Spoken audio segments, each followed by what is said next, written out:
और वेलकम करने के लिए, उसके लिए भी थैंक यू। तो एक तो इससे पहले कि मैं स्टार्ट करूं, मैं सब लोग जो यहाँ प्रेजेंट हैं उनको वेलकम कर रहा हूँ। चार सब ने भी वेलकम किया है, मैं भी वेलकम कर रहा हूँ कि आज संडे मॉर्निंग है, उसके बावजूद भी आप लोग यहाँ आए, और ये आपकी हेल्थ के बारे में आपकी कमिटमेंट को दर्शाता है। कि आज संडे 11 बजे आप कहीं भी हो सकते थे, लेकिन आपने प्लान किया कि आज एक एक वेबिनार है, और वो भी मेरे साथ, जिनको आप जानते भी नहीं है, बट आपने टेक ऑन किया कि आज आप इस वेबिनार को मेरे साथ करेंगे। तो ये आपकी कमिटमेंट है, और उसके लिए मैं आपको धन्यवाद देना चाहता हूँ। और जैसे कि आज का गाना था ना, जीवन चलने का नाम, चलते रहो सुबह शाम।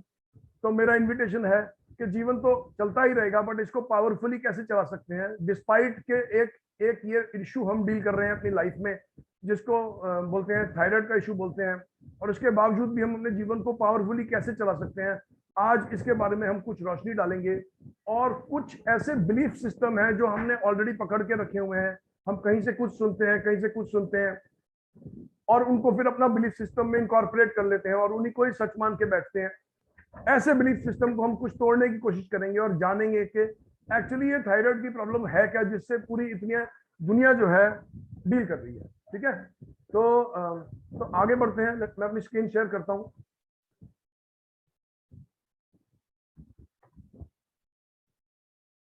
तो अब सबसे पहले ना, इससे पहले कि हम स्टार्ट करें, पहले हम ना, मेरा क्वेश्चन है कि कितने लोग इस ग्रुप पे हैं जो ये मानते हैं that we have an unhealthy society. Overall अगर आप अपनी सोसाइटी को देखें, कहीं पे किसी को डायबिटीज है, किसी को थायराइड है, किसी को ब्लड प्रेशर है, मुझे नहीं लगता शायद ही कोई घर होगा जिसके अंदर कम से कम एक आदमी नहीं होगा घर के अंदर जो किसी एक प्रॉब्लम से डील नहीं कर रहा होगा। आइदर ब्लड प्रेशर होगा, डायबिटीज होगी, हार्ट प्रॉब्लम्स होगी, जॉइंट इश्यूज होंगे, थायराइड इश्यूज होंगे, कैंसर होगा, अल्सर्स होंगे, ट्यूमर्स होंगे। तो how come we have an unhealthy society around us? कभी आप क्वेश्चन करके देखिए कि आपके अराउंड जो सोसाइटी है। आज हम बोलते हैं मेडिकल साइंस ने इतनी तरक्की कर ली, मेडिकल साइंस जेनेटिक लेवल पे चला गया, कितने सारे एक्सपेंसिव ट्रीटमेंट्स अवेलेबल हैं, बड़े बड़े हॉस्पिटल्स खुले हुए हैं, बट क्या हम एक हेल्दी सोसाइटी है? तो ये मेरा मेरा ये पैनल में लोगों से क्वेश्चन है। तो आप इसको यस या नो देके चैट बॉक्स में रिप्लाई कर सकते हैं, क्या हम एक अनहेल्दी सोसाइटी है? फिर उसके बाद हम देखेंगे इसका कॉज क्या है, क्या ऐसा कारण है कि सोसाइटी अनहेल्दी है। बट मेरा मेरा मैं जानना चाहूंगा पार्टिसिपेंट से कि आपका क्या ओपिनियन है। आप यस या नो लिख के चैट बॉक्स में टाइप कर सकते हैं। Are we living in an unhealthy society despite all the medical advancement? So let's check it. Okay, so बहुत सारे लोग यस बोल रहे हैं कि हम एक बहुत ही अनहेल्दी सोसाइटी में रहते हैं, और किसी ना किसी के घर में, किसी ना किसी रूप में कोई ना कोई ऐसा है जो बीमार है और हेल्थ चैलेंजेस से डील कर रहा है। तो इसका ना कॉज समझने की कोशिश करते हैं। और अच्छा, मेरा नेक्स्ट भी एक क्वेश्चन है। अब कौन इसमें से, ग्रुप में से, ये बताना चाहेगा कि इसका कॉज एक्चुअली है क्या? मैं जानना चाहूंगा कि ग्रुप कहाँ स्टैंड करता है विद रिगार्ड्स टू कि आप क्या जानते हो अनहेल्दी सोसाइटी के कॉज होने के बारे में। तो आप चैट बॉक्स में टाइप कर सकते हैं आपके हिसाब से इसका कॉज क्या है, और एक वर्ड में लिख सकते हो इसका कॉज क्या है। उज्जैन सर ने बोला है अनहेल्दी फूड्स, राकेश जी ने बोला है लाइफस्टाइल। तो I want some more people to share, आपके हिसाब से कॉज क्या है। और ये कोई आईआईटी का एग्जाम नहीं है, आपका एग्जाम का क्वेश्चन का आंसर रॉन्ग भी हो जाएगा तो कोई फर्क नहीं पड़ता। फील फ्री, बी बोल्ड, हिम्मत दिखाएं, कुछ आंसर लिखें। हमारा लाइफस्टाइल और हमारे अनहेल्दी फूड्स। ओके, तो समथिंग एल्स मैं और भी, so you can reply the same answer also. Participate, programme में पार्टिसिपेट करें। आपकी तरफ से कुछ पार्टिसिपेशन आएगा तो प्रोग्राम इंटरेस्टिंग बनेगा, आपके लिए भी इंटरेस्टिंग बनेगा। ओके, प्रभाकर जी ने बोला है अन हार्मोनी इम्बैलेंस। ओके गुड, इस पर भी बात करेंगे, हार्मोनी इम्बैलेंस में आज ही बात करेंगे। मैं नोट करता हूँ, एंड ऑफ द प्रोग्राम से पहले हमें हार्मोनी इम्बैलेंस पे बात करनी है। Okay okay, change nature. Okay, ये आई डेंट फॉलो, बट इसको भी देखते हैं। चेंज नेचर से क्या मतलब है? Vanshika ji, what do you mean by change nature? तो राइट समथिंग।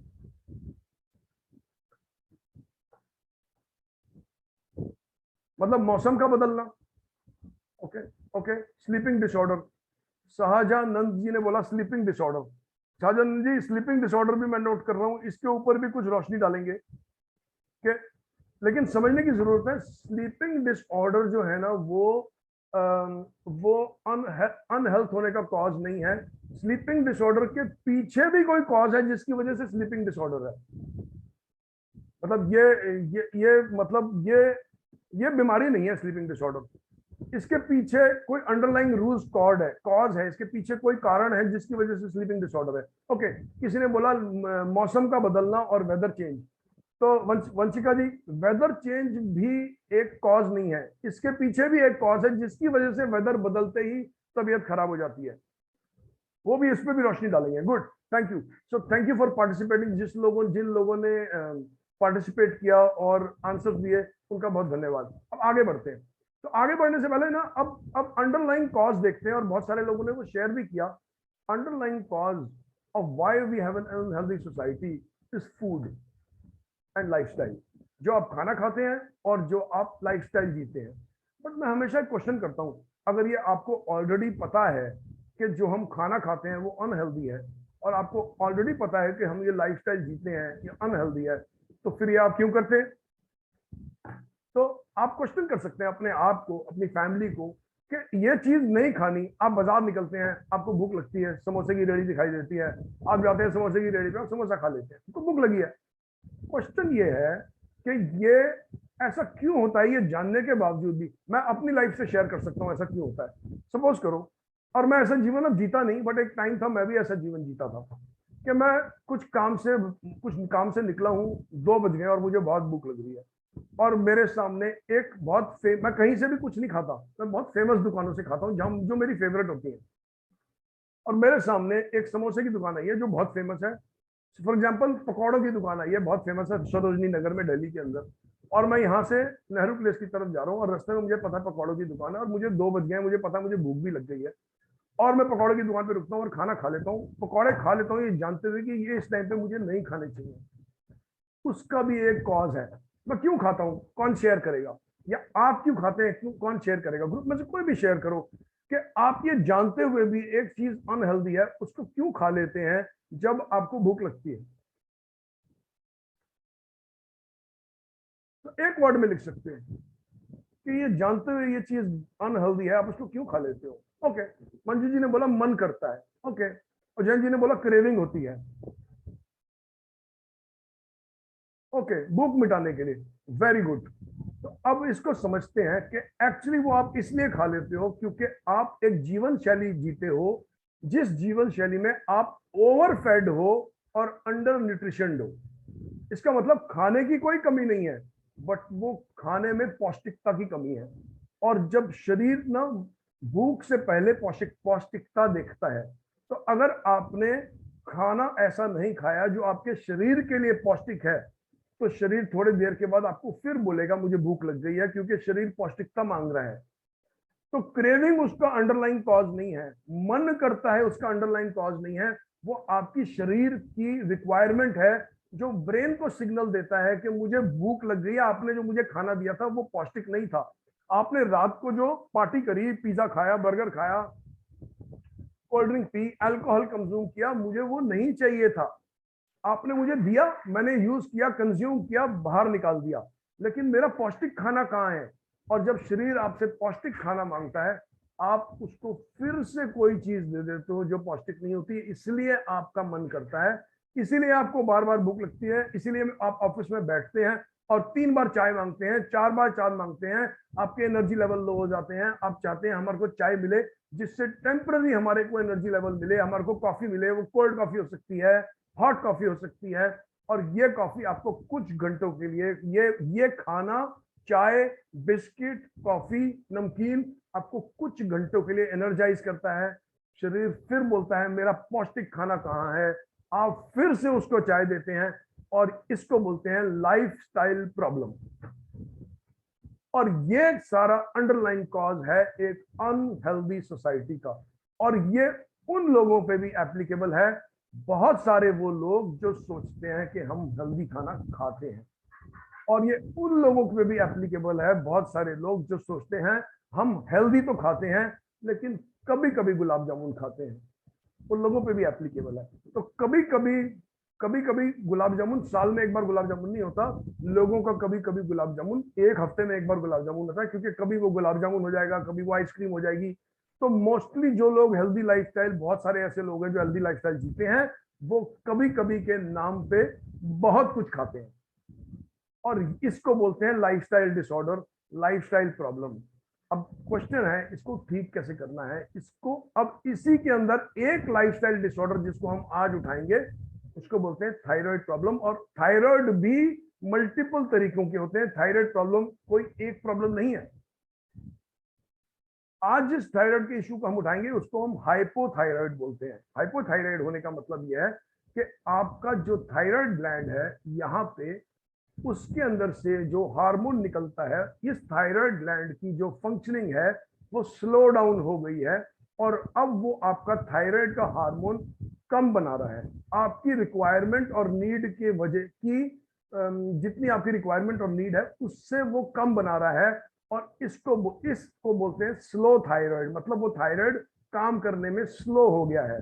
और ये हमें कैसे पता चलता है कि आपको कुछ इश्यूज आते हैं, वो इश्यूज पे हम अभी बात करेंगे। आप डॉक्टर के पास जाते हैं, आप ब्लड टेस्ट लिखवाते हैं, वो ब्लड टेस्ट आपका आता है तो आप उसमें देखते हैं कि आपकी T4 जो वैल्यूज हैं वो कम हुई हैं, और TSH की वैल्यूज बढ़ी हुई हैं।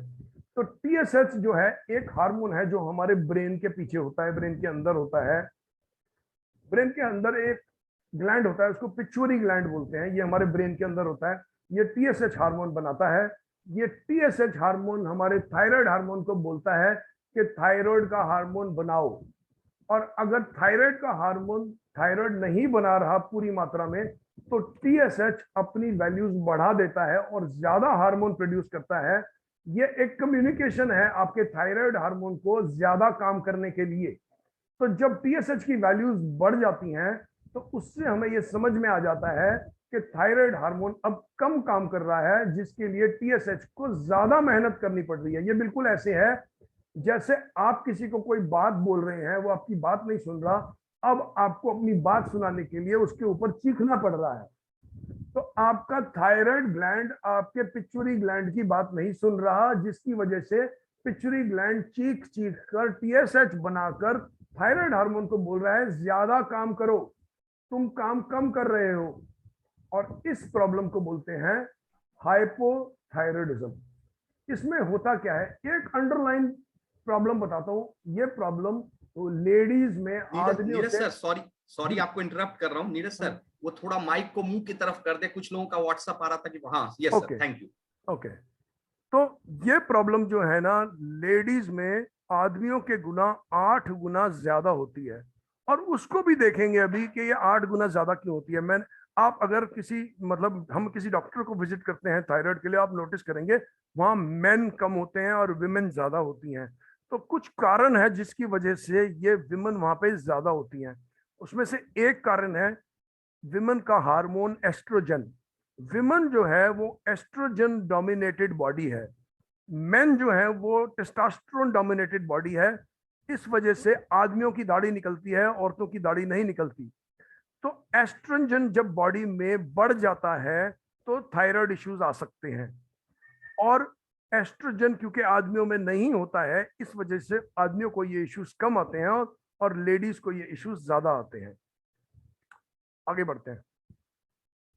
अब जब थायराइड प्रॉब्लम होती है, तो थायराइड जब स्लो डाउन हो जाता है, तो उसकी वजह से क्या क्या होता है बॉडी में। और अगर इस ग्रुप में किसी को थायराइड के इश्यूज हैं, तो उनको ये ऑलरेडी पता होगा, जब बॉडी में थायराइड के इश्यूज होते हैं तो बॉडी में सारे फंक्शन स्लो डाउन हो जाते हैं। थायराइड स्लो डाउन होने से डाइजेस्टिव फायर स्लो डाउन हो जाती है, इसको बोलते हैं जठर अग्नि। जठर अग्नि जब स्लो डाउन होएगी तो खाना नहीं पचेगा, और जब खाना नहीं पचेगा तो अनपचे खाने से गैस बनेगी। इसका मतलब है अगर आप थायराइड इश्यूज से डील कर रहे हो तो चांसेस हैं आपको बहुत गैस बनती होगी। जरूरी नहीं है, सब पेशेंट्स के सिम्टम्स सेम नहीं होते, बट ये एक सिम्टम है कि आपकी गैस का अंडरलाइन कॉज आपका थायराइड है। थायराइड का अंडरलाइन कॉज क्या है अभी हम देखेंगे। तो क्योंकि गैस बनती है तो इस तरह के लोग फिर अक्सर क्या करेंगे, गैस की गोली खाएंगे। तो अब गोली, एक थायराइड की गोली की वजह से, थायराइड की गोली चलते हुए अब गैस की गोली भी जुड़ जाएगी, क्योंकि आप गैस के सिम्टम्स से डील कर रहे हो। और वो गैस के सिम्टम्स क्यों आ रहे हैं? जठर अग्नि कमजोर होने की वजह से। और जठर अग्नि क्यों कमजोर है? क्योंकि थायराइड फंक्शन कमजोर है। दूसरा, बॉडी में सारी ग्रोथ स्लो हो जाएगी, नेल्स की ग्रोथ स्लो हो जाएगी, हेयर की ग्रोथ स्लो हो जाएगी, चीजें बॉडी में जो भी ग्रो करनी है वो स्लो हो जाएगा। सेल की रेप्लिकेशन स्लो हो जाएगी। आपकी बॉडी हर 6 महीने में नए सेल्स बनाती है, सेल्स की रेप्लिकेशन स्लो हो जाएगी। आपके सेल्स का जो मेटाबॉलिज्म है, बॉडी का जो मेटाबॉलिज्म है, वो स्लो डाउन हो जाएगा। वो स्लो डाउन क्यों हो जाएगा? कि बॉडी की जो एनर्जी कंजम्पशन है वो स्लो डाउन हो जाएगी। जब बॉडी की, ये ऐसे है बिल्कुल कि समझ लो आपकी गाड़ी एवरेज कम देगी तो ज्यादा पेट्रोल पिएगी, तो आपकी शरीर की गाड़ी जो है ना वो पेट्रोल पीना कम कर देगी, ग्लूकोज का इस्तेमाल कम कर देगी। जब वो ग्लूकोज का इस्तेमाल कम कर देगी तो आपकी बॉडी की एवरेज खराब हो जाएगी। और जब ग्लूकोज का इस्तेमाल कम होगा तो कम एनर्जी बनेगी। जब कम एनर्जी बनेगी तो आप टायर्ड फील करोगे। जब आप टायर्ड फील करोगे तो मोस्टली लोग बोलते हैं, मोस्टली विमेन ये बोलती हैं जब उनको हाइपोथायराइडिज्म इश्यूज होते हैं, I don't feel like myself. ये बहुत बड़ी बात है। It's very important to listen to somebody. किसी को ये सुनना, ये बोलना, ये मतलब आदमी, मेन जो है ना, इस इश्यू को एक्सपीरियंस ही नहीं कर सकते जिस एक्सपीरियंस से women have to go through when they are dealing with hypothyroidism. And the whole experience that I don't feel like myself, वो एक मेजर डिफरेंस डाल देता है उनके लाइफस्टाइल में, उनके करियर हैंडलिंग में। How you handle your career, how you handle your kids, आप बच्चों को कैसे देखते हो, फैमिली को कैसे देखते हो। Women have a bigger role to play. That's how the society works. Women have a bigger role to play. वो ज्यादा मेहनत करती हैं, ज्यादा एफर्ट डालती हैं फैमिली को हैंडल करने में। कोई फर्क नहीं पड़ता, माँ है, बेटी है, बीवी है, they have a bigger role to play in the family. And when they don't feel like themselves, it's a huge issue. It impacts everybody. Family में हर आदमी को इम्पैक्ट करता है, बच्चों को इम्पैक्ट करता है, पेरेंट्स को इम्पैक्ट करता है। अब आपने ये समझा होगा कि जब थायराइड स्लो डाउन होता है तो सब कुछ स्लो डाउन हो जाता है। फिर आप हेयर इश्यूज से भी डील कर रहे होगे, आप बॉडी वेट से भी डील कर रहे होगे, वेट बढ़ जाएगा आपका। और इंटरेस्टिंग चीज ये है, इसके अब आगे बढ़ के देखते हैं क्या सॉल्यूशंस हैं हमारे पास। ठीक है, ये अब इसका ना थोड़ा सा और टेक्निकल समझाऊंगा, ताकि आपको ना, जो लोग थायराइड इश्यूज से डील कर रहे हैं उनको समझ में आ जाए कि ये बिल्कुल ऐसे है कि अगर आपको गाड़ी चलानी आती है और आपको रेडिएटर चेक करना आता है, या आपको देखना आता है कि ऑयल कितना है इंजन के अंदर, तो कहीं आपकी जो जर्नी है ना वो इजी हो जाती है। कहीं आप अटकते हैं तो आप गाड़ी खोल के देख सकते हैं मेरे रेडिएटर में पानी है कि नहीं, या मेरे इंजन में ऑयल बराबर है कि नहीं है। तो कुछ नॉलेज, आज का जो ये इवेंट है ना, ये ट्रीटमेंट का इवेंट नहीं है।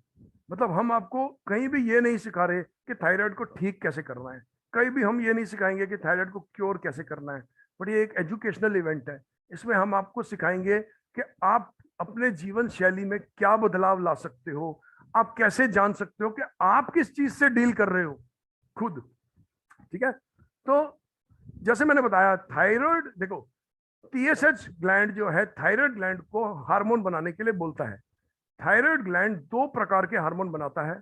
एक हार्मोन को बोलते हैं T4, एक हार्मोन को बोलते हैं T3।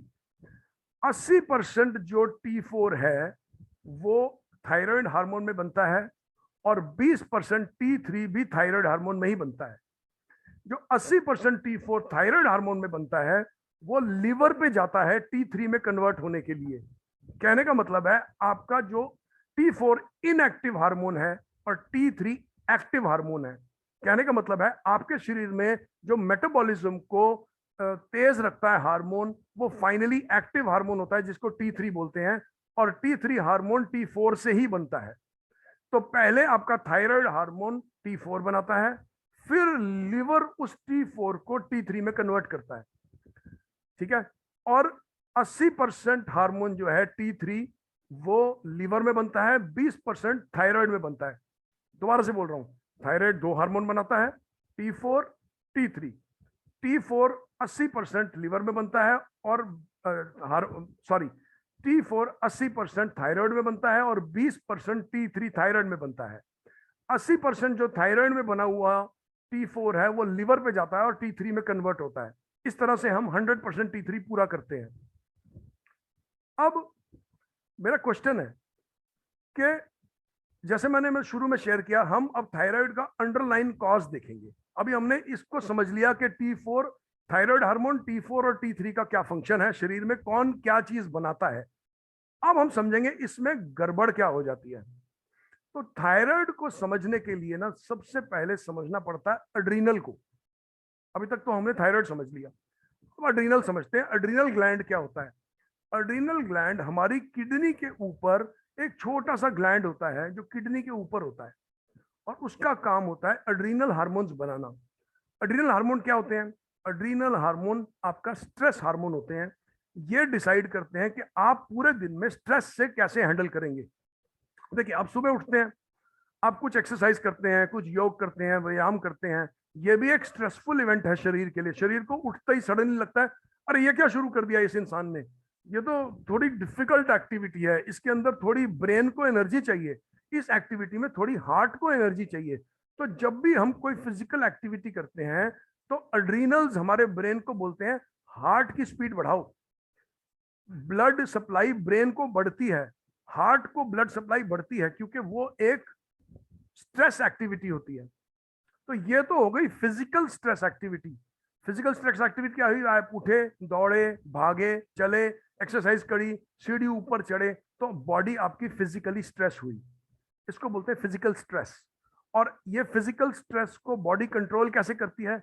एड्रीनल हार्मोन्स के थ्रू। और उसमें जो सबसे इंपॉर्टेंट हार्मोन है उसको बोलते हैं कॉर्टिसोल। कॉर्टिसोल आपका एड्रीनल हार्मोन है जो आपके स्ट्रेस लेवल्स को कंट्रोल करता है।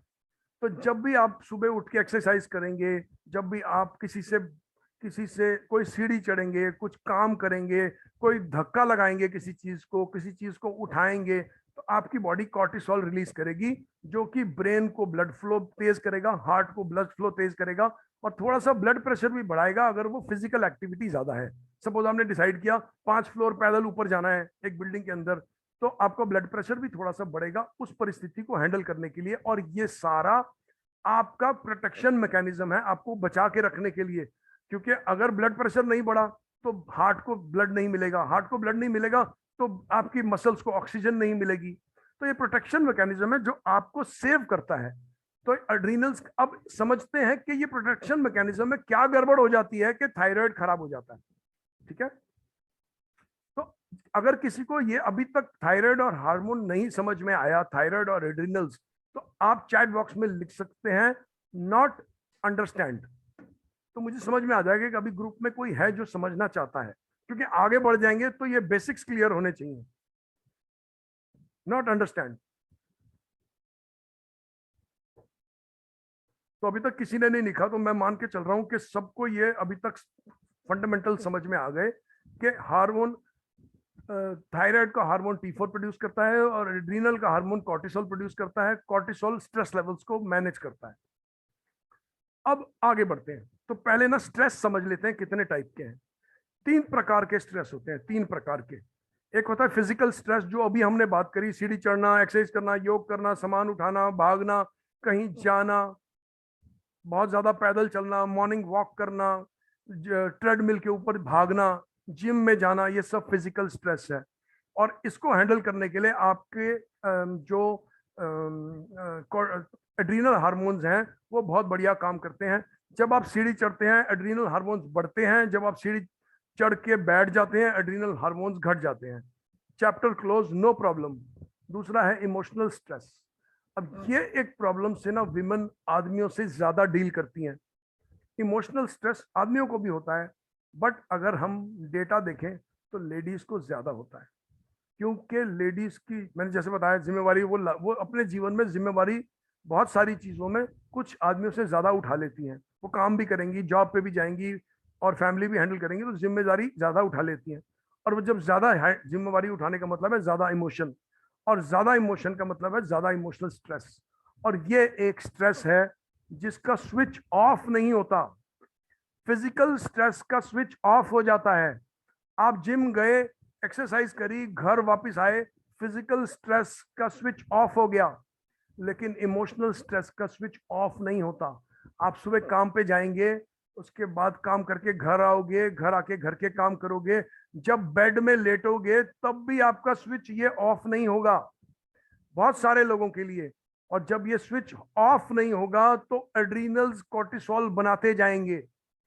तो जब रात को बेड लेटने के बाद आपके कोर्टिसोल का स्विच ऑफ होना चाहिए था, वो सारी रात चलते रहता है। और जब वो सारी रात चलेगा तब स्लीपिंग डिसऑर्डर आएंगे, इसको हम एड्रेस कर रहे हैं। तब हार्मनी का इम्बैलेंस होगा। और जब वो सुबह आप उठोगे तब भी वो स्विच ऑफ नहीं होगा। और बहुत सारे लोगों के लिए ये स्विच तो 15 साल से ऑफ नहीं हुआ। तो 15 साल से पहले आपके बॉस ने कुछ बोला, वो सुई अभी तक अटकी हुई है। 15 साल पहले आपके रिश्तेदार से कुछ अनबन हुई, वो सुई अभी तक अटकी हुई है। तो वो इमोशनल स्ट्रेस का स्विच आज भी ऑफ नहीं हुआ।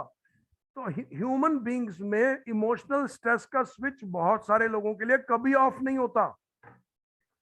और जानवरों में ये स्विच ऑफ हो जाता है, क्योंकि जानवरों में, बहुत सारे जानवरों में बहुत ज्यादा इमोशनल स्ट्रेस नहीं होता।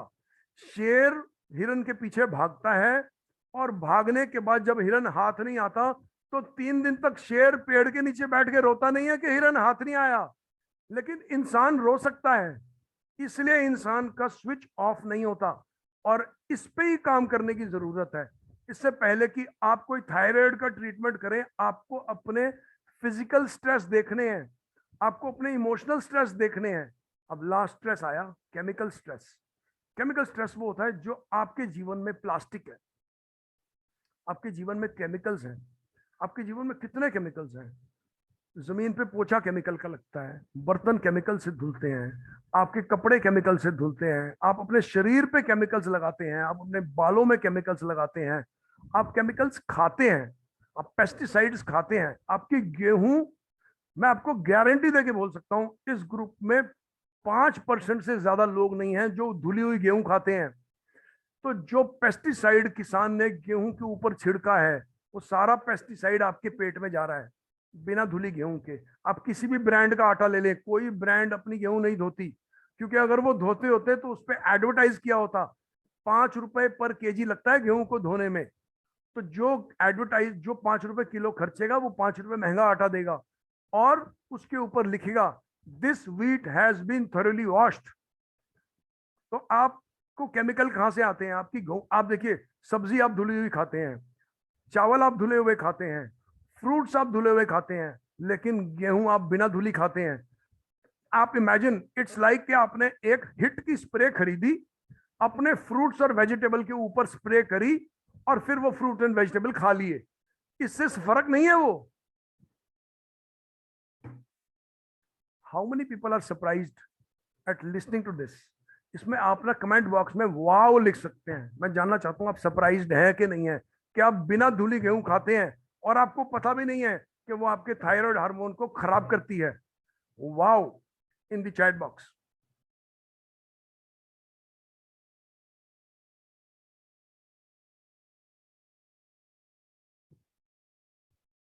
बस 2 ही लोग सरप्राइज्ड हुए हैं।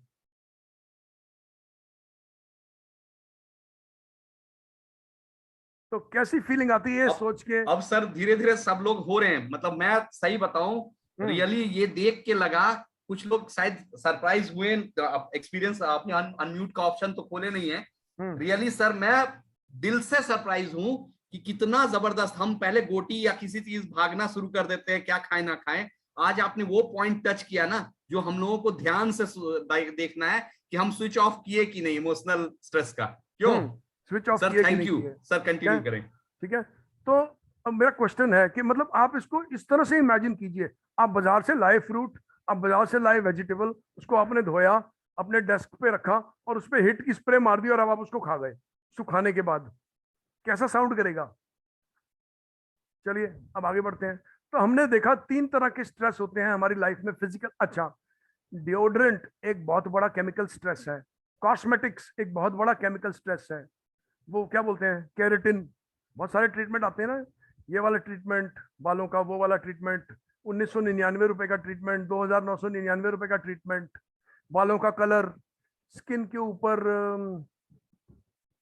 क्या करवाते हैं जा सर, वो स्किन के ऊपर जो टैटू बनवा लेते नहीं हैं नहीं, टैटू नहीं, फेस के ऊपर जो फेशियल अच्छा, करवाते हैं, हाँ हाँ फेशियल का हाँ ट्रीटमेंट, वो हाँ सब क्या है? मतलब आप कोई मतलब झाड़ से पपीता काट के मुंह पे लगा रहे हो, उसके ऊपर लिखा है गोल्ड ट्रीटमेंट, और वो गोल्ड के नाम पे आपको मिलता क्या है?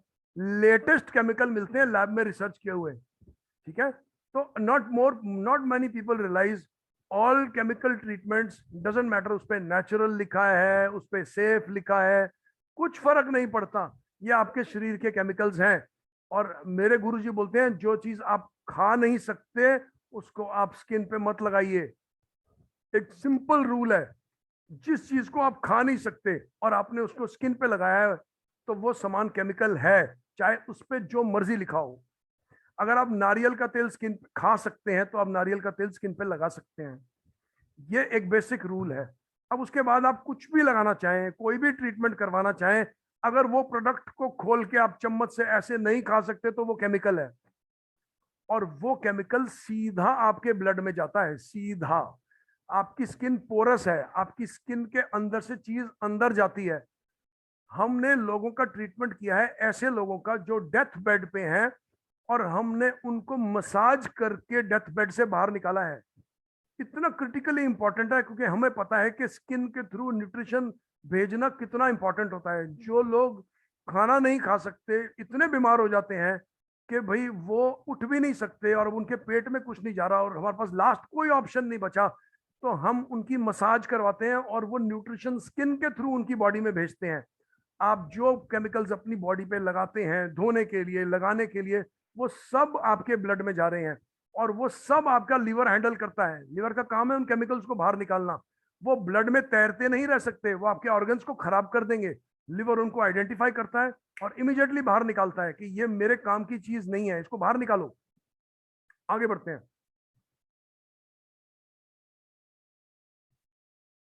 अब समझते हैं अंडरलाइन कॉज क्या है थायराइड प्रॉब्लम का।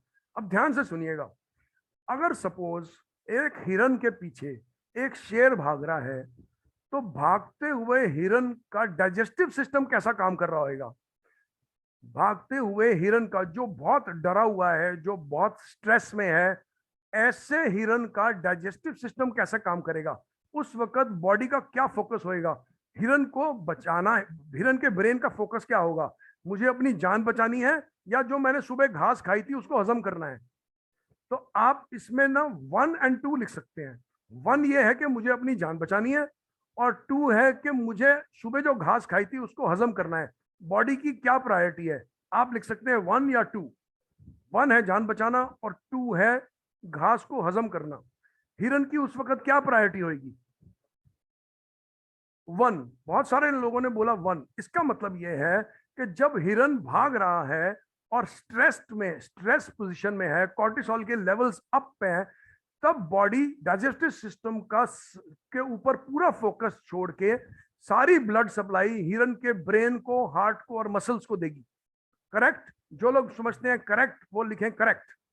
कि बॉडी उस वक्त डाइजेस्टिव सिस्टम को छोड़ के, आपका जो डाइजेस्टिव सिस्टम है, आपका जो पेट है, इंटेस्टाइन्स हैं, जो आपकी लार्ज इंटेस्टाइन्स हैं, जो आपका लिवर के हार्मोन्स हैं, उनको नहीं ब्लड सप्लाई देके सारी ब्लड सप्लाई हार्ट को देगी, सारी ब्लड सप्लाई ब्रेन को देगी, सारी ब्लड सप्लाई मसल्स को देगी। तो बहुत सारे लोग इसको करेक्ट समझते हैं। इसका मतलब है जब भी कॉर्टिसोल के लेवल्स अप हो जाएंगे और बॉडी स्ट्रेस में आ जाएगी, डाइजेस्टिव सिस्टम शट डाउन हो जाएगा। शट डाउन, मैं जान के क्रॉस बना रहा हूं। जब बॉडी स्ट्रेस्ड होगी डाइजेस्टिव सिस्टम शट डाउन होएगा। और डाइजेस्टिव सिस्टम को कौन कंट्रोल करता है? कौन बताएगा सिस्टम को कौन कंट्रोल करता है? अब ये ट्रिक क्वेश्चन है, ग्रुप में कौन बताएगा डाइजेस्टिव सिस्टम को कौन सा सिस्टम कंट्रोल करता है? नहीं जा साहब आप मत बताना, किसी नए इंसान को बताने दो। पुराने लोग मत बताएं, अगर इसमें 2-3 लोग पुराने, 2-4 लोग पुराने हैं ना, वो मत बताएं। डाइजेस्टिव सिस्टम को कौन सा सिस्टम कंट्रोल करता है जो कि शट डाउन हो जाएगा पूरी तरह, क्योंकि वो सिस्टम भी शट डाउन होगा। चैट बॉक्स पे लिखें, सही बोल रहे हैं सर, इससे ना आपको नॉलेज का पता चलेगा। गलत भी होगा क्या दिक्कत है? हाँ, लिखिए गलत होगा तो पे। कोई बात नहीं। जब आपके स्ट्रेस लेवल्स हाई हो गए, हाँ, उस कुछ आना वक्त आंसर में, स्टार्ट हो गया सर। ओके ओके ओके, मैं बताता हूँ। आपके डाइजेस्टिव सिस्टम को आपका थायराइड सिस्टम कंट्रोल करता है। yes. आपके स्टमक को आपका थायराइड कंट्रोल कर रहा है। थायराइड तो पूरी बॉडी को कंट्रोल कर रहा है ना, किसकी मेटाबॉलिज्म कितनी होगी, आपकी स्टमक की लाइनिंग की मेटाबॉलिज्म क्या होगी, आपकी मसल्स की मेटाबॉलिज्म क्या होगी, आपकी इंटेस्टाइन्स की मेटाबॉलिज्म क्या होगी, इसका कंट्रोल थायराइड के हाथ में है कि वो सेल्स को पूरी तरह ऑक्सीजन मिले, आपके इंटेस्टाइन्स के सेल्स को पूरी ऑक्सीजन मिले, आपके इंटेस्टाइन्स के सेल्स को वो पूरी तरह एनर्जी बनाए, तभी तो वो सिस्टम काम करेगा। तो थायराइड सिस्टम कंट्रोल करता है आपके पूरे डाइजेस्टिव सिस्टम को। तो जब हिरन भाग रहा होता है और स्ट्रेस में होता है, उस पॉइंट पे उसका थायराइड सिस्टम शट डाउन हो जाता है, उसका एड्रीनल सिस्टम एक्टिवेट हो जाता है, जिसका सोल पर्पस होता है हिरन को बचाना, हार्ट को सप्लाई देना, ब्रेन को सप्लाई देना। अब मेरा क्वेश्चन है, क्या आप ये देख पा रहे हैं कि एड्रीनल सिस्टम और थायराइड सिस्टम में एक टाइम में एक ही सिस्टम काम करता है? जब एक सिस्टम एक्टिवेट होता है, दूसरा स्लो डाउन होता है। जब थायराइड सिस्टम काम करता है और आपकी डाइजेस्टिव पावर, आपकी जठर अग्नि, आपकी हाजम करने की एबिलिटी अप होती है, उस वक्त स्ट्रेस हार्मोन का कोई काम नहीं होता। तो जब डाइजेस्टिव पावर अप होती है तो कॉर्टिसोल का बहुत ज्यादा काम नहीं होता, तब स्ट्रेस हार्मोन्स का बहुत ज्यादा काम नहीं होता, और सिस्टम एकदम नॉर्मल होता है, अनस्ट्रेस्ड होता है और खाना हजम कर रहा होता है।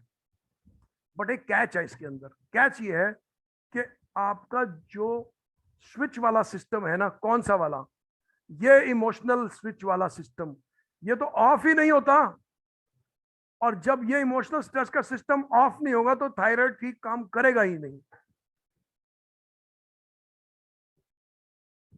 और जब ये खराब होता है तो आप ट्रीटमेंट थायराइड का कराते हैं, एड्रीनल का कोई ट्रीटमेंट नहीं करवाता। कितने लोग जानते हैं सारी बीमारियां पेट से शुरू होती हैं? जो लोग जानते हैं वो यस लिखें। देखिए ग्रुप पे इस वक्त है 34 पीपल, मेरे को 34 यस चाहिए क्योंकि मुझे पता है इसका आंसर यस है।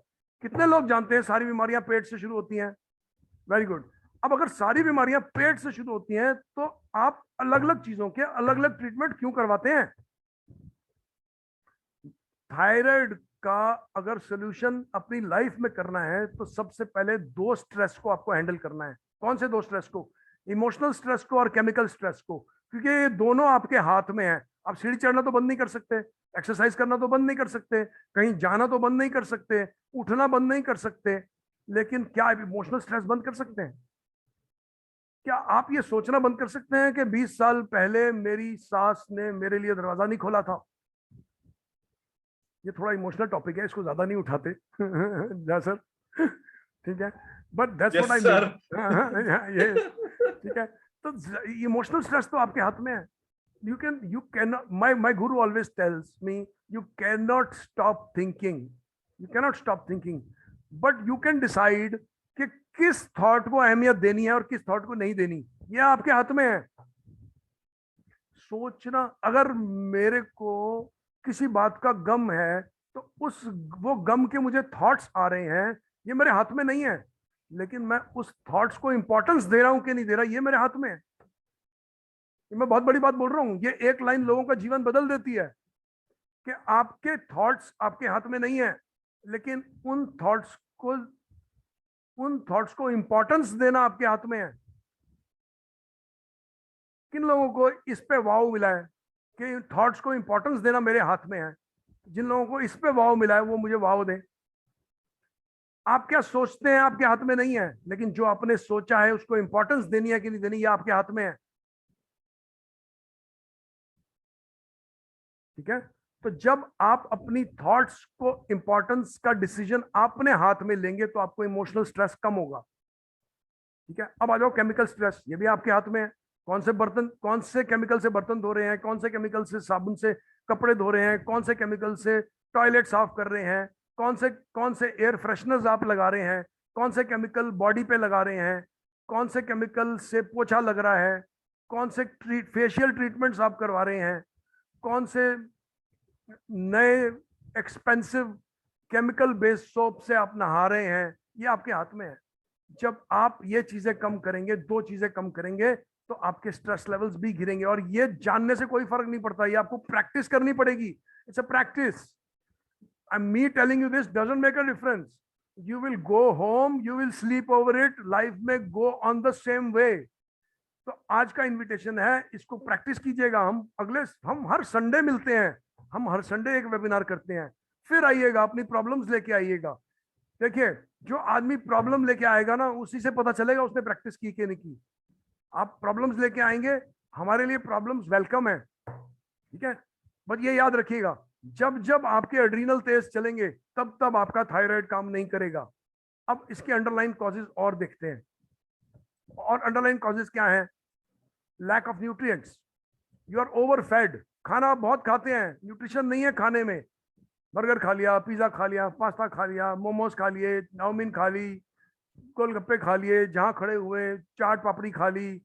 और जरूरी नहीं है सब लोग ये खाते हैं, कुछ थोड़ी थोड़ी मात्रा में भी खाते हैं। शादी में चले गए, शादी में सब कुछ खाया, फ्रूट की पहली प्लेट सर लेकर कुल्फी की लास्ट प्लेट तक सारी चीजें खाई।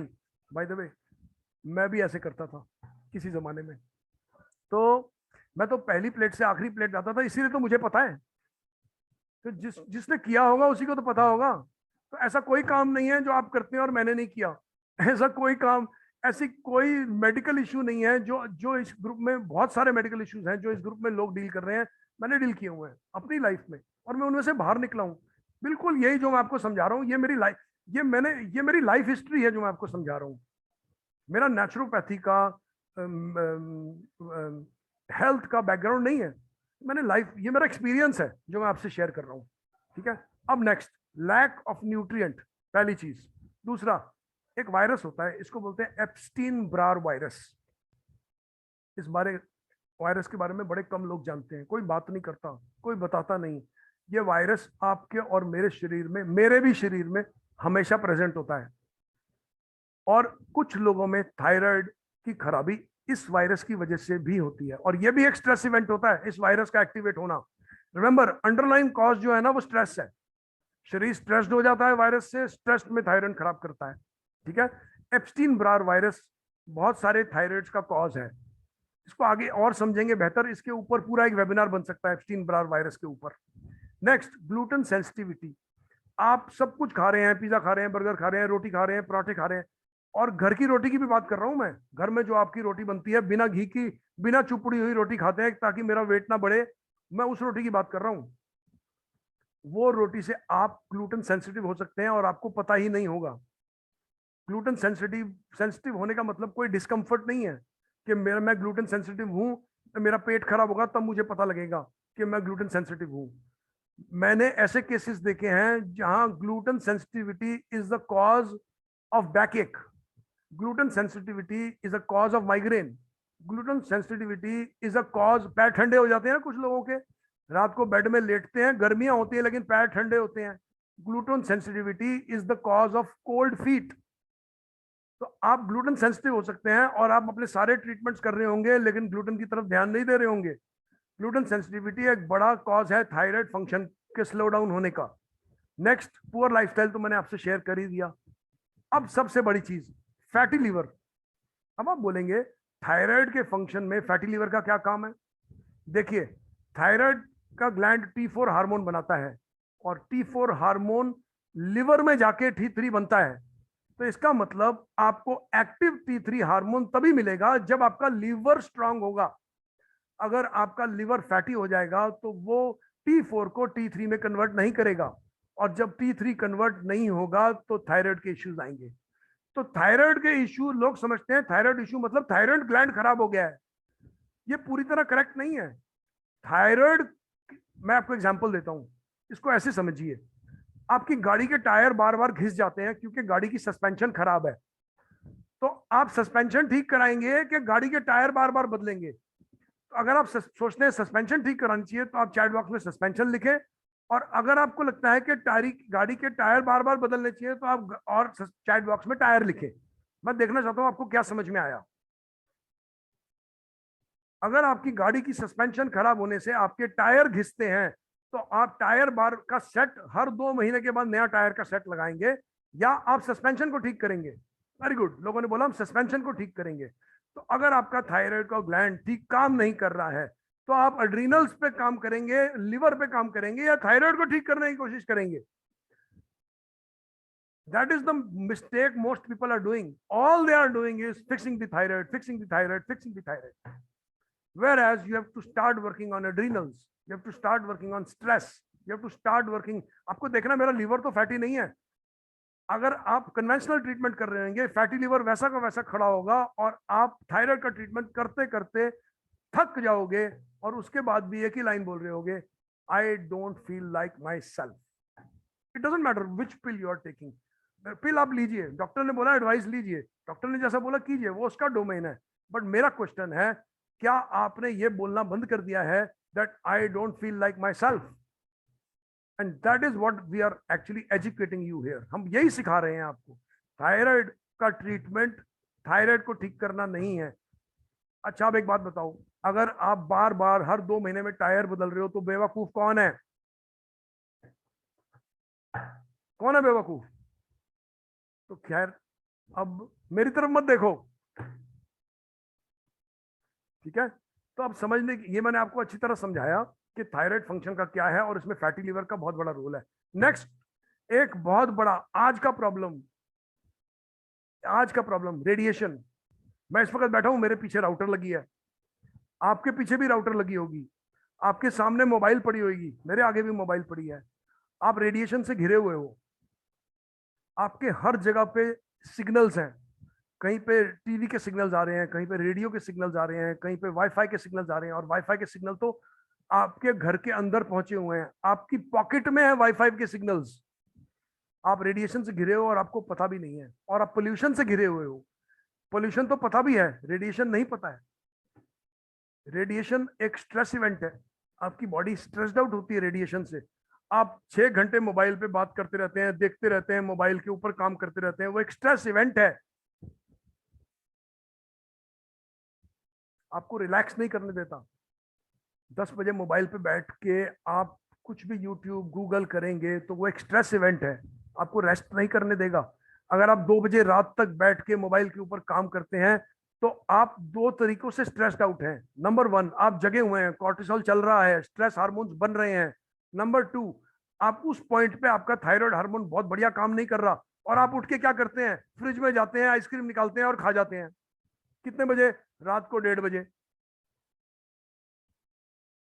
वो एक स्ट्रेस इवेंट है. और ऊपर से आप रेडिएशन से भी घिरे हुए हैं, और ऊपर से आप ब्लू लाइट से भी घिरे हुए हैं. जिस डिवाइस पे आप काम कर रहे हैं वो ब्लू लाइट है. जितना आंखों का इस्तेमाल करेंगे उतना ही आंखों को न्यूट्रिएंट चाहिए. आपकी आंखें बिना न्यूट्रिएंट के काम नहीं कर सकती. सप्लाई अनलिमिटेड नहीं है कि आप आंखों से काम लेते जाएं लेते जाएं लेते जाएं लेते जाएं. 6 घंटे मोबाइल पे दिन में, 6 घंटे रात को मोबाइल पे आप लेते जाएं और न्यूट्रिएंट के नाम पे आप आइसक्रीम खिला देते हैं, पिज्जा बर्गर पास्ता खा लेते हैं, बिस्किट खा लेते हैं, चिप्स खा लेते हैं. वो आंख ज्यादा दिन चलेगी नहीं. It is a nutrient intensive activity. Your mobile, watching your mobile is a nutrient intense activity. It requires nutrition and on top of that you have radiation. ठीक है? अब सवाल है, बहुत कुछ तो डरा दिया, ये तो बहुत कुछ दिखा दिया आज आपको. अब करना क्या है? आगे बढ़ते हैं. कन्वेंशनल ट्रीटमेंट को बोलते हैं सिंथेटिक थायरोक्सिन. सिंथेटिक थायरोक्सिन क्या करता है? T4 हार्मोन को रिप्लेस करता है. आपकी बॉडी T4 हार्मोन, आपका थायराइड T4 हार्मोन नहीं बना रहा, जिसकी वजह से आपको T4 हार्मोन बॉडी में नहीं है. तो हम क्या करते हैं? T4 हार्मोन की एक गोली खा लेते हैं. Very simple. और वो T4 हार्मोन की गोली, I want you to go and ask a patient कि लास्ट टाइम जिसने T4 हार्मोन की गोली खाई थी उसकी बंद कब हुई. मैं बंद करने को बोल नहीं रहा, लेकिन मैं इसको बिलीफ सिस्टम को चैलेंज कर रहा हूं कि वो कब बंद होगी. वो 25 मिलीग्राम से 50, 50 से 62, 62 से 75, 75 से 100, 100 से 125, 125 से 150. And what you will keep on saying, I don't feel like myself. ये बहुत इंपॉर्टेंट लाइन है. I don't feel like myself because there is no health in the pill. गोली में कोई सेहत नहीं है. ठीक है? अब एक सिस्टम है जो आपकी मदद कर सकता है, वो है नेचुरोपैथी. और मैं उस सिस्टम में एक्सपर्टीज करता हूं और मैं अभी तक मोस्टली आपको वो ही पढ़ाने की कोशिश कर रहा हूं. अब वो सिस्टम क्या है उसको देखते हैं. पहले तो मैं चाहूंगा, ये मेरा नंबर है, 9313629701 एंड आई एम अवेलेबल। मैं धरती के लिए अवेलेबल हूँ, प्लैनेट के लिए अवेलेबल हूँ, मेरा नंबर नोट कर लीजिए। हम क्योंकि आप we are 35 people, we are on a group. मैं चाहूंगा आपके प्रॉब्लम्स आए, आपके सिम्टम्स आए, आपको कोई सपोर्ट चाहिए, आप इस नंबर को ऐड कीजिए। जहाँ सर ग्रुप का लिंक शेयर कर दीजिए, इस पे हम एक ग्रुप बना देंगे। ये मैं 35 ग्रुप का लोग, लिंक शेयर कर दे रहा हूँ सर। हाँ, ये 35 लोग इस ग्रुप पे रह सकते हैं। Consultation is available. you're not dependent on just one way of working in your life. Consultation is available. आप ग्रुप पे अपनी क्वेरीज डाल सकते हैं, अपनी प्रॉब्लम्स डाल सकते हैं, अपने इश्यूज डाल सकते हैं। हम जितना हो सकेगा उनको रिजॉल्व करेंगे। हो सकता है आपकी क्वेरी किसी और की क्वेरी हो, आपका क्वेश्चन का आंसर किसी और की प्रॉब्लम को रिजॉल्व कर दे। That's how group dynamic works. तो मेरी रिक्वेस्ट है, जहाँ सर शेयर कर रहे हैं और आप इस ग्रुप को ज्वाइन कीजिए, फिर हम आगे बढ़ते हैं। So I am giving you 3 to 5 minutes to join the group and then we'll continue. Thank you. मैंने लिंक शेयर कर दिया है, मंजू झा के उस पे है, तो मतलब आपके सामने है, प्लीज उसको शेयर करें सो दैट कि हम लोग वाकई नीरज सर के साथ मिलके ना कि ये एक अपने आप को हेल्दी कैसे रखें। मैं उस पे मैं 2 और मिनट के लिए ऑफलाइन जाऊंगा, then I'll come back. हाँ, नहीं मैं सर आपको, मैं रियली नीरज सर को थैंक्स बोलूंगा। पता नहीं जब तक नीरज सर आ नहीं रहे तब तक मैं मतलब एक तरह से बोलूंगा कि वाकई आज जो इन्होंने दिया ना, वाकई कितना बारीकी से चीजों को समझाया।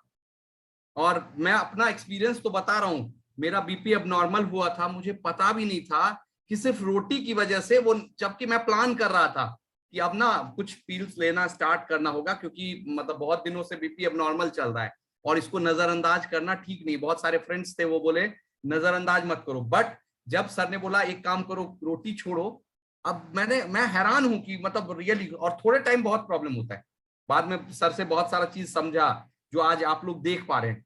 सोचे हम लोग कितने भाग्यशाली हैं कि सर समझा पा रहे हैं, हम लोग, हमारे पास ऐसे हैं जो हमें एडवाइस कर रहे हैं, और हम लोग रियली ब्लेस्ड हैं कि अपने अपने परिवार का, अपने फ्रेंड्स का, सबका हेल्थ ठीक रखेंगे। तो मतलब और वाकई आप लोगों का जो पेशेंस है वो देख के बहुत अच्छा लगता है। इस इंफॉर्मेशन को आप अपने साथ रखें please sir. So good, thank you. I'm back. तो thank you so much. Approximately अभी 35 लोग हैं, 35 लोगों में से 14 लोगों ने ज्वाइन किया है। तो जिन्होंने ज्वाइन किया है मैं उनको भी एक्नॉलेज करता हूँ, जिन्होंने ज्वाइन नहीं किया उनको भी एक्नॉलेज करता हूँ। उनके लिए हमेशा फ्यूचर में हम कुछ ना कुछ अपॉर्चुनिटीज ऐसी लाएंगे। तो आप कभी भी ज्वाइन कर सकते हैं, ग्रुप लिंक आपके पास है, जब आपका मन हो तब आप ज्वाइन करें। बाकी यू आर फ्री, ज्वाइन करना है नहीं करना वो आपका डिसीजन है। हमारी सर्विसेज आपके लिए अवेलेबल है। अब आगे बढ़ते हैं, ठीक है। तो अब सोल्यूशन की ओर बढ़ते हैं। देखिए, तो one of the solutions if you are, अच्छा कितने लोग हैं इस ग्रुप में जो हाइपोथायराइडिज्म से डील कर रहे हैं? मैं जानना चाहूंगा। We are 35 and I want to know how many people are dealing with hypothyroidism.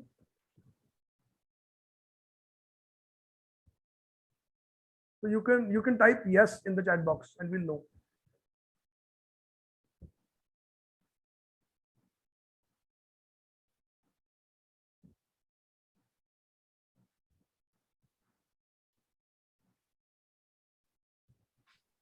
Sahajanand Singh ji ने पूछा है कि इंटरनेट और फोन को अवॉइड करना तो बहुत इंपॉसिबल है, तो क्या करें? बिल्कुल ठीक क्वेश्चन है सर, बहुत ही अच्छा क्वेश्चन है कि हमें क्या करना चाहिए। अभी हम उसका सोल्यूशन देखते हैं। तो ग्रुप में यस किसी ने दिया, अच्छा दिया है, 2 लोगों ने यस दिया है। चलो आगे बढ़ते हैं। हम तो एक भी होएगा उसको भी सर्व करेंगे। तो that's what we are here for. तो one of the solution is going gluten free. तो मैं ये नहीं बोल रहा कि आप ग्लूटेन सेंसिटिव हैं, मैं ये बोल रहा हूँ ग्लूटेन फ्री होके देखें।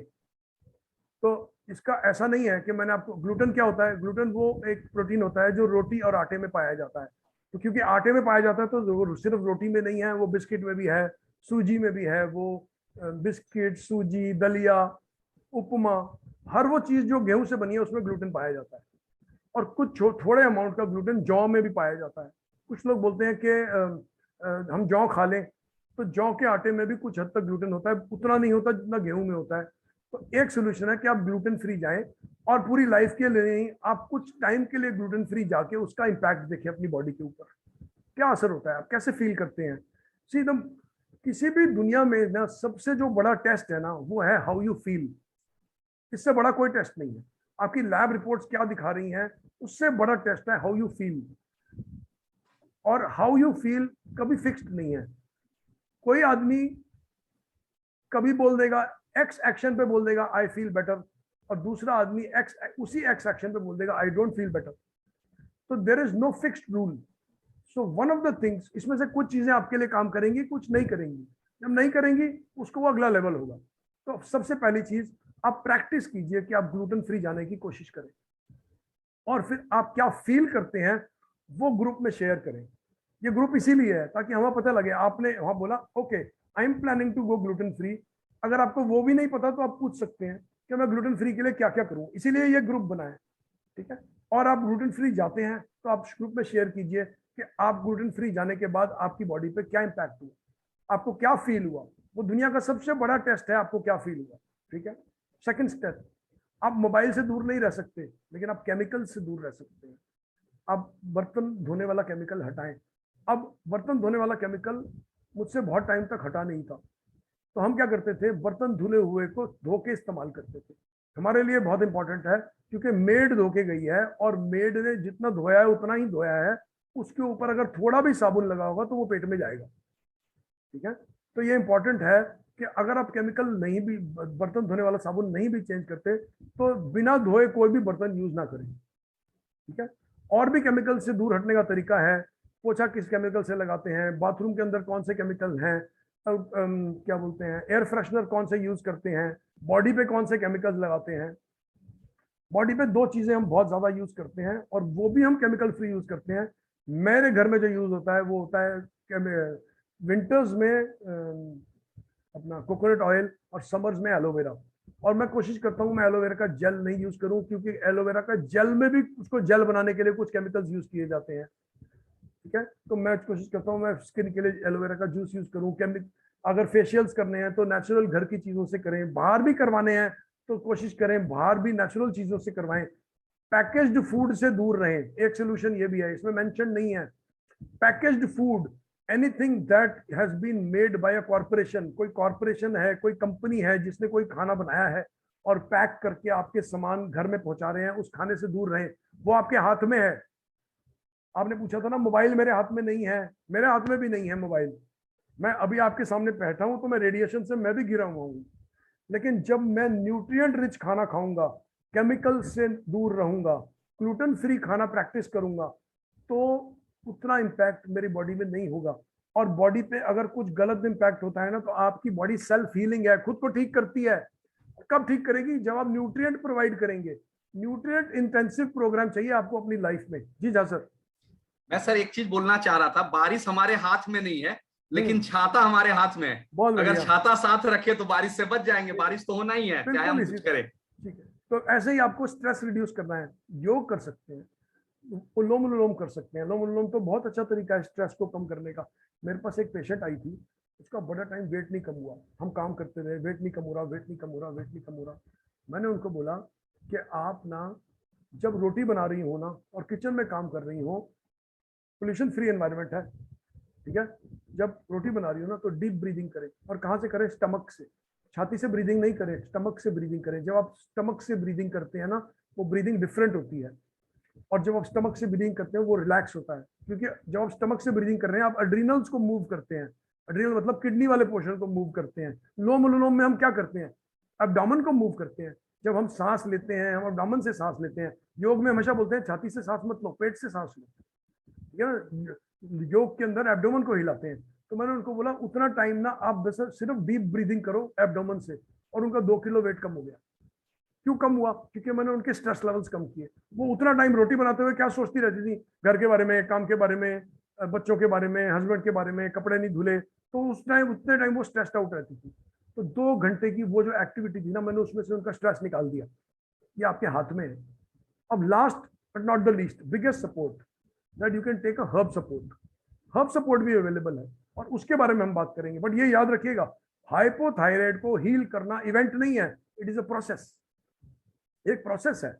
आप ये नहीं बोल सकते मैंने अच्छा 5 दिन ये काम कर लिया मेरा थायराइड तो कुछ भी नहीं हुआ। अरे नहीं होएगा। वो खराब होने में कितने साल लगे? तो अगर खराब होने में आपने 5 साल 10 साल लगाए, ठीक होने में भी तो कुछ टाइम दो, होगा, ठीक भी होगा। लाइफस्टाइल चेंज कर रहे हैं, कोई मेडिकेशन की बात नहीं कर रहे, कोई दवाई की बात नहीं कर रहे, हम लाइफस्टाइल चेंज करने की बात, ये जितने भी आपको चेंजेस बताएं ये लाइफस्टाइल है और ये आपके हाथ में है, ठीक है। तो ये प्रोसेस नहीं है, ये एक इवेंट नहीं है, ये एक प्रोसेस है। इस प्रोसेस में हर्ब सपोर्ट में एक चीज जो हम बहुत हाईली रेकमेंड करते हैं वो ये एक जो चीज हम रेकमेंड करते हैं हर्ब्स में, उसको बोलते हैं हेमोहिम, ठीक है।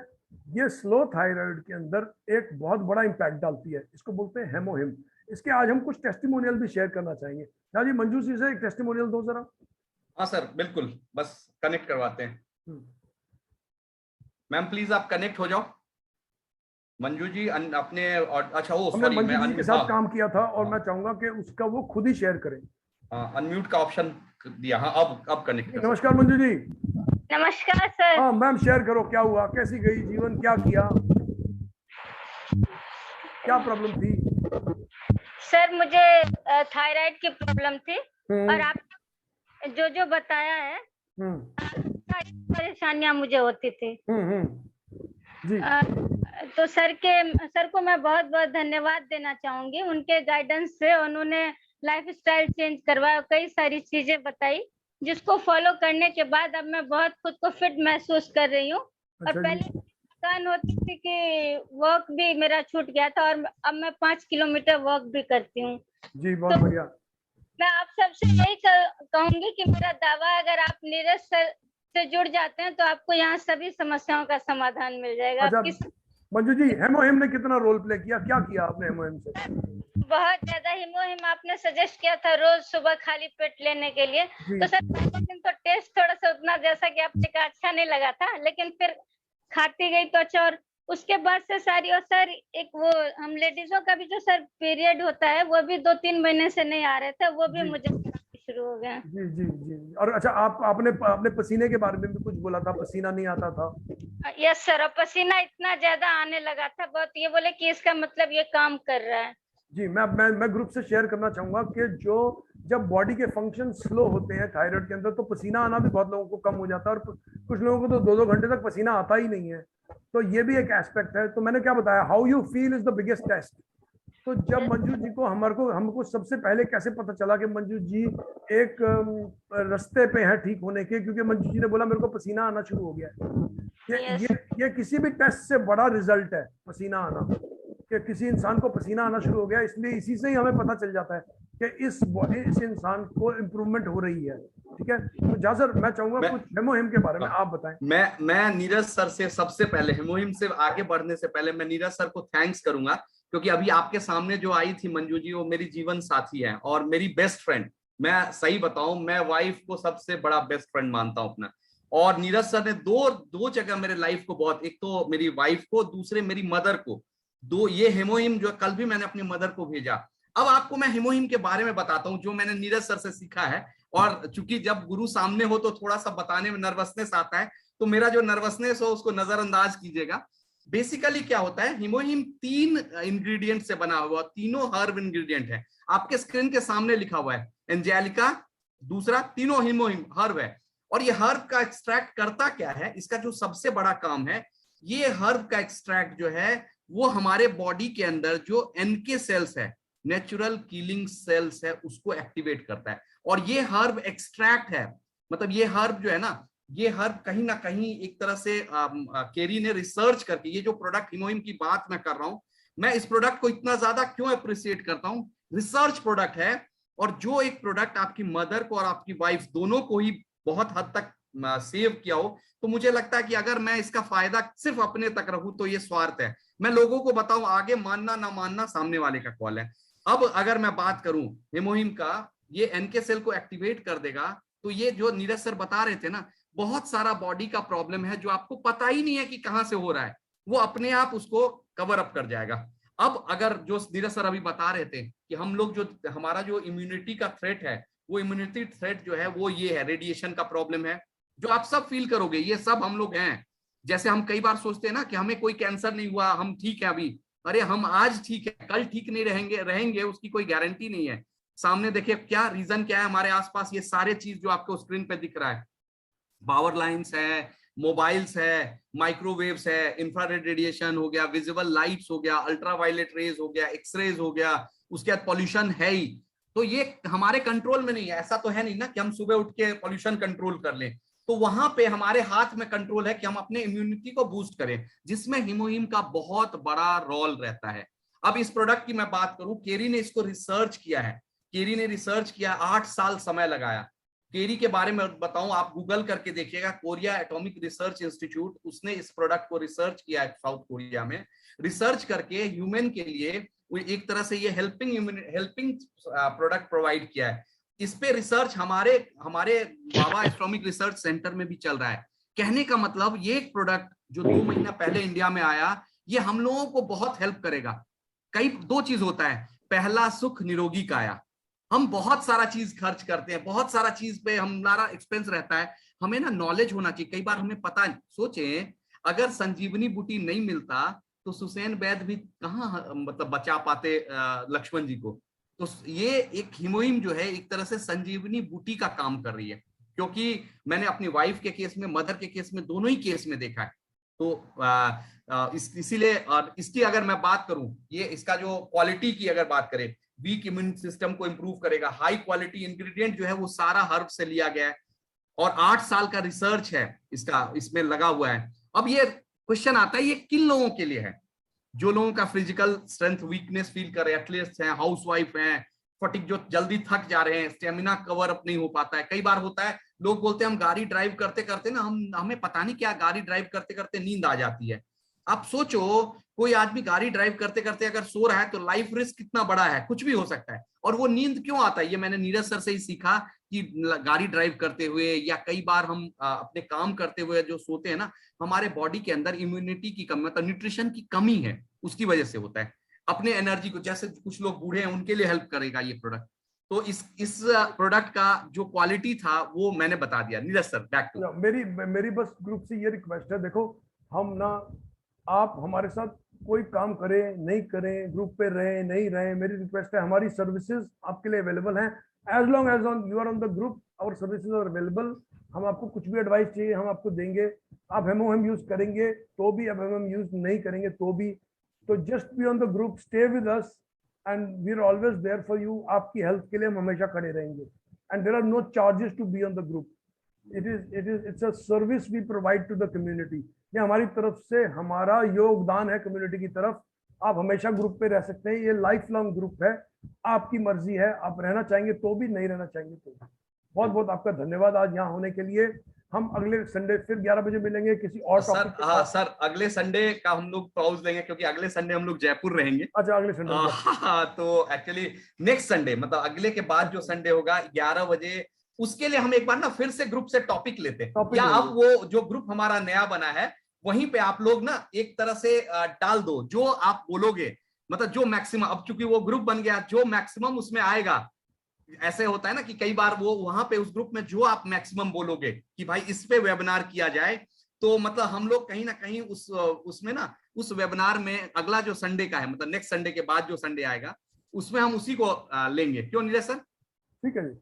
और इसके बाद ना इस 11 बजे इस सेशन को लेंगे, और हमें हर एक से हमारा एडवाइस रहेगा कि आप देखो ना, बहुत अच्छा जो सर ने गाना चलाया था ना, कि वो बांटते रहो, खुशी बांटते रहो, जो आपको चाहिए ना वो बांटते रहो, क्योंकि उससे क्या होगा, आपका शुक्र स्ट्रांग होगा, और वो शुक्र स्ट्रांग करके ना आपके पास धन वैभव जो आप चाहोगे, खुशी सब कुछ आएगा आपके पास।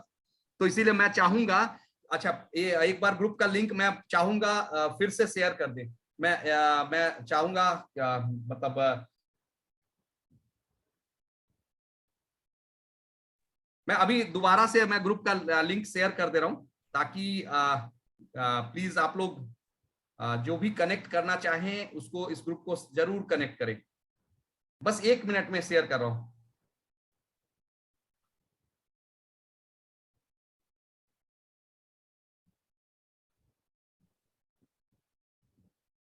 ये लिंक शेयर कर दिया है मैंने। तो जो लोग, चूंकि हमने लिंक इसलिए शेयर किया, सारे का नंबर है हमारे पास, हम नीरज सर का ही एडवाइस था कि नहीं, जो इंटरेस्टेड है उनको शेयर करो, क्योंकि रीजन होता है ना, कई बार लोग चाहते कि नहीं यार मैं नहीं कनेक्ट करना चाहता हूं, हम उनके साथ भी हैं। तो इससे क्या होगा कि एक ये ग्रुप ऐसा बनेगा जो लोगों को हेल्दी रहने में मदद करे, और अगर हम हेल्दी रहेंगे तो अपने आप पहला सुख निरोगी का है। तो हमने आपको ग्रुप का लिंक शेयर किया है, और साथ में मतलब नीरज सर का जो बहुत सारा इंफॉर्मेशन हमारे यूट्यूब चैनल पे है। मैं चाहूंगा कोई अगर जैसर आप अगर कनेक्ट है तो यूट्यूब चैनल का भी लिंक शेयर कर दे, या हर यूट्यूब चैनल का भी लिंक शेयर कर दो जिसको आप सब्सक्राइब कर ले, क्योंकि नीरज सर इस पे बहुत सारा आपको इंफॉर्मेशन देते रहेंगे, छोटा छोटा वीडियो आपको मिलता रहेगा जो कल को आपको हेल्प करेगा आपके ग्रोथ के लिए। क्योंकि देखिए होता है ना कि हम अगर स्वस्थ रहेंगे तभी तो हम आगे जीवन में परफॉर्मेंस दे सकते हैं। हेल्दी इंडिया बनाने का हमारा नीरज सर का एक मिशन है, हम सब, और ये मिशन अकेले हमारे से नहीं पॉसिबल होगा। अब मैं चाहूंगा, नीरज सर ने बहुत एफर्ट लिया, अब मैं अनम्यूट करने के लिए बोलूंगा। मैं चाहूंगा कुछ लोगों से ना एक मतलब जरूर अप्रिशिएट करें। पहले तो नीरज सर को अप्रिशिएट जरूर करें, क्योंकि इनका मेहनत देख के मैं रियली बोलता हूँ। हाँ, जहाँ जिनकी क्वेरीज हो ना वो ग्रुप पे डाल दे। हाँ, क्वेरीज जो भी है ना वो ग्रुप पे डाल दीजिएगा। नीरज सर वहां आपको ना क्वेरीज सारा डाल मतलब सॉर्ट आउट कर देंगे, तो हम जो ये टाइम क्वेरी में खराब करते वो भी हमारा बच जाएगा और एक आंसर रहेगा हमारे पास। अब मैं चाहूंगा कुछ लोग, संतोष जी प्लीज अनम्यूट करें आप अपने आप को। संतोष सर, अच्छा, या मैं चाहूंगा कोई भी अनम्यूट करके अपना फीडबैक देना चाहते तो जरूर दें प्लीज। हाँ, अरे हाँ जी, हाँ प्लीज नीरज सर। तिवारी बोल रहा हूँ। हाँ प्लीज सर बोले। बहुत बढ़िया। और वाकई में हम लोगों का ये जो संडे सेशन रखा जा रहा है, लोग अगर इसका भरपूर लाभ उठाएं तो उनके मेडिकल एक्सपेंसेस 0 होने लग जाएंगे। बहुत बहुत बढ़िया, बिल्कुल यही पर्पस भी है हम लोगों का, बिल्कुल है ना। तो धीरे धीरे जरूर हम लोगों की आवाज दूर तक जाएगी। जैसे एक के बाद एक, जैसे आप कह रहे हैं कि और लोगों को भी हम लोगों को सूचित करना चाहिए, तो मैं यही कहूंगा कि सब लोग जो आ रहे हैं नेक्स्ट टाइम और भी कम से कम अपने 1-2 फ्रेंड्स को ही इनवाइट करें कि भाई थोड़ा बहुत हेल्थ के ऊपर है, सुन लो कैसा लग रहा है, देखो समझो। तो धीरे धीरे कारवां लंबा होगा, बड़ा होगा। बहुत धन्यवाद आपका सर, बहुत थैंक यू बढ़िया, सो बहुत बढ़िया। मच। धन्यवाद। मैं चाहूंगा शहजादन सिंह जी भी अनम्यूट करें, आप हैं सामने, आज का एक्सपीरियंस बताएं, क्योंकि सर ने बड़ा मेहनत किया, नीरज सर ने, प्लीज। और सुमित जी आप भी अनम्यूट कीजिए। क्लोज करते हैं, ज्यादा लंबा नहीं करते हैं। अच्छा, चलो कोई दिक्कत नहीं, बस बिल्कुल मैं चाहूंगा कि चाहे मतलब देखो अब इनकी क्वालिटी देखो, जैसे होता है ना कि हर आदमी मेहनत करके चाहता है कि लोग थैंक्स बोले, सिंप्लिसिटी देखें कि बोलते नहीं यार हमने अपना काम कर दिया, बाकी बस। सर रियली आपका ये जो मतलब अप्रोच है ना, वो रियली मैं इसको तो बहुत सैल्यूट करता हूँ। राजेश जी। हाँ सर प्लीज। राजेश जी, प्रीतेश बोल रहा हूँ पुणे से। अरे please sir ji, first of all thank you ये प्लेटफॉर्म और ये अपॉर्चुनिटी देने के लिए। और नीरज सर के बारे में क्या बताया, मैंने जिस दिन से इनको सुनना शुरू किया, मैं कभी भी इनका सेशन जो है वो मिस नहीं करता, क्योंकि जिस तरीके से वो सिंप्लिसिटी से बताते हैं और जितना डीप नॉलेज है उनको, तो hats off to you Neeraj sir. And आपके जो भी आपने एफर्ट्स लिए हैं, आप जो ले रहे हो, बहुत सारे दुआएं और बहुत सारे वेल विशेस आपको आपके साथ है। एंड आई मीन ये जो आप नीडलेसली इतना एफर्ट्स डाल के हमको इतना इंफॉर्मेशन दे रहे हो, I am really appreciate. And आगे आपकी बहुत सारी इंफॉर्मेशन एंड बहुत सारी हेल्प हमको लगेगी। Thank you. और दूसरी एक कंसर्न था नीरज सर की, बेसिकली अभी हम जिन लोगों को अप्रोच कर रहे हैं, फॉर एग्जांपल जो मेडिकल लाइन से हैं या फिर जो डॉक्टर्स, अच्छा इसकी सुनिए, इसका काम ना हम जो 8:30 वाली मीटिंग है ना उसमें करेंगे। Done sir, done. और ये आपने आप प्रीतेश सर आप ग्रुप पे हो गए थे ना ज्वाइन?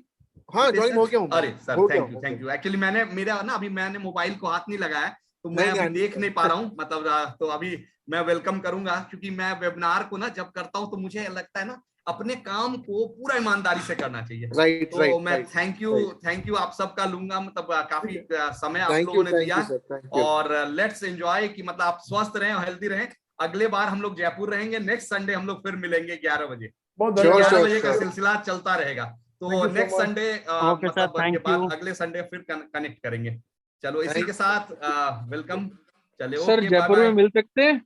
हाँ हम लोग मिलेंगे ना जयपुर में, हम लोग तो आ ही रहे जयपुर में। सर और जो लोग, अच्छा ये जो लोग जयपुर से हैं, हम लोग जयपुर इनफैक्ट 23-24 दोनों दिन है, तो जो लोग जयपुर से हैं वो लोग एक बार रितेश सर से बात कर लीजिएगा, हम लोग हैं, नीरज सर भी आ रहे हैं जयपुर, मतलब बिल्कुल मिलेंगे। बहुत सारा मतलब एक तरह सा, मतलब मैं सही बताऊं क्या जबरदस्त परिवार बनता जा रहा है, रियली ये बहुत बड़ा है। तो सर थैंक यू, मिलते हैं सर फिर जयपुर में। चलो ओके। ठीक है सर, ओके सर, मैंने ग्रुप ज्वाइन कर लिया है। अरे sir thank you sir, thank you, thank और यू। जो भी इंफॉर्मेशन होगी सर आपकी जयपुर की, तो प्लीज हाँ। ग्रुप में जरूर शेयर करिएगा सर। पक्का पक्का सर, पक्का पक्का सर, पक्का पक्का। ठीक है सर, चलो thank sir, you sir, thank thank you. You, thank you.